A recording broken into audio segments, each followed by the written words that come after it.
ಮಾದಕ ವಸ್ತುಗಳನ್ನು ಸೇವಿಸಬೇಡಿ. ಈ ಸಮಾಜದ ನಿರ್ಮಾಣದಲ್ಲಿ ಯುವಕರ ಪಾತ್ರ ಅತಿ ಅಮೂಲ್ಯ. ನಗರದ ತಮ್ಮ ಕಚೇರಿಯಲ್ಲಿ ಡಿವೈಎಸ್ಪಿ ಶಾಂತಿವೀರ ಮನವಿ.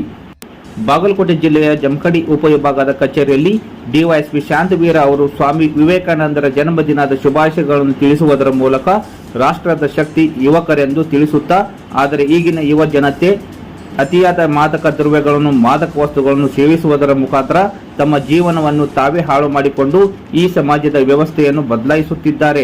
ಆದ್ದರಿಂದ ಯುವಕರು ಮಾದಕ ವಸ್ತುಗಳನ್ನು ಸೇವಿಸಬೇಡಿ. ಈ ಸಮಾಜದ ನಿರ್ಮಾಣದಲ್ಲಿ ಯುವಕರ ಪಾತ್ರ ಅತಿ ಅಮೂಲ್ಯವಾದದ್ದು. ಅದನ್ನು ಹಾಳು ಮಾಡಿಕೊಳ್ಳುವುದು ಬೇಡ ಎಂಬ ಉತ್ತಮವಾದ ಸಂದೇಶವನ್ನು ನೀಡಿ ಅವರು ಮಾತನಾಡಿದ್ದು ಹೀಗೆ. ಎಲ್ಲರಿಗೂ ನಮಸ್ಕಾರ. ಶಾಂತಿವೀರ ಡಿವೈಎಸ್ಪಿ ಜಮಖಂಡಿ. ಸರ್ವರಿಗೂ ರಾಷ್ಟ್ರೀಯ ಯುವ ದಿನದ ಶುಭಾಶಯಗಳು.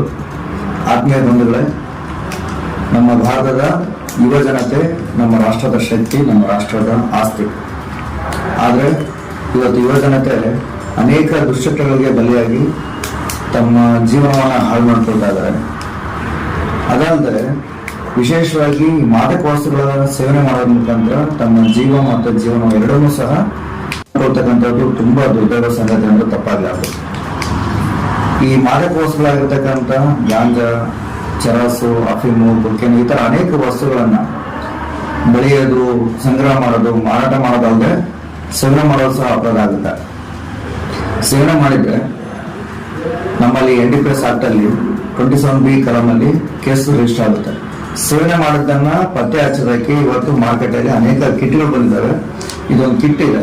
ಈ ಕಿಟ್ ಮುಖಾಂತರ ನಿಮ್ಮ ಯೂರಿನ್ ಟೆಸ್ಟ್ ಮಾಡಿದ್ರೆ, ಯಾರು ಸೇವನೆ ಮಾಡಿದ್ರೆ ಅವ್ರ ಟೆಸ್ಟ್ ಅನ್ನು ಮಾಡಿದ್ರೆ, ಸೇವನೆ ಮಾಡಿ ಸುಮಾರು 1 ವಾರ 2 ವಾರ ಆಗಿದ್ರು ಸಹ ಇದರಲ್ಲಿ ಪಾಸಿಟಿವ್ ತೋರಿಸುತ್ತೆ. ಆ ಒಂದು ರಿಪೋರ್ಟ್ ಇಟ್ಕೊಂಡು ನಾವೇನ್ ಮಾಡ್ತೀವಿ, NDPS ಆಕ್ಟ್ ಅಲ್ಲಿ ಕೇಸನ್ನ ರಿಜಿಸ್ಟರ್ ಮಾಡಿ ಅವ್ರ ಮೇಲೆ ನಾವು ಸೂಕ್ತ ಕಾನೂನು ಕ್ರಮಗಳನ್ನು ಕೈಗೊಳ್ತೀವಿ. ಇದೆಲ್ಲರ ಜೊತೆಗೆ ಯಾಕೆ ನಾವು ಇದನ್ನು ಹೇಳ್ತಾ ಇದೀನಿ ಅಂತ ಹೇಳಿದ್ರೆ, ಮಾದಕ ವಸ್ತುಗಳನ್ನ ಸೇವನೆ ಮಾಡಿದ್ರೆ ನಮ್ಮಲ್ಲಿ ದೈಹಿಕವಾಗಿ, ಮಾನಸಿಕವಾಗಿ ಸಾಕಷ್ಟು ನಾವು ಪರಿಣಾಮಗಳನ್ನು ಎದುರಿಸಬೇಕಾಗುತ್ತೆ. ದೈಹಿಕವಾಗಿ ನಾವು ಮೆದುಳಿಸಬೇಕು. ಯುವ ಜನತೆ ಈ ಮಾದಕ ವಸ್ತುಗಳಿಂದ ದೂರ ಇದೆ, ಸೇವನೆ ಮಾಡಬೇಡಿ, ಆರೋಗ್ಯವನ್ನು ಚೆನ್ನಾಗಿ ಉಳಿಸ್ಕೊಡು ಅಂತೇಳಿ ನಾನು ವಿನಂತಿಸ್ಕೊಳ್ತೀನಿ. ನಿಮ್ಮಲ್ಲಿ ಒಳ್ಳೆಯದಾಗಲಿ.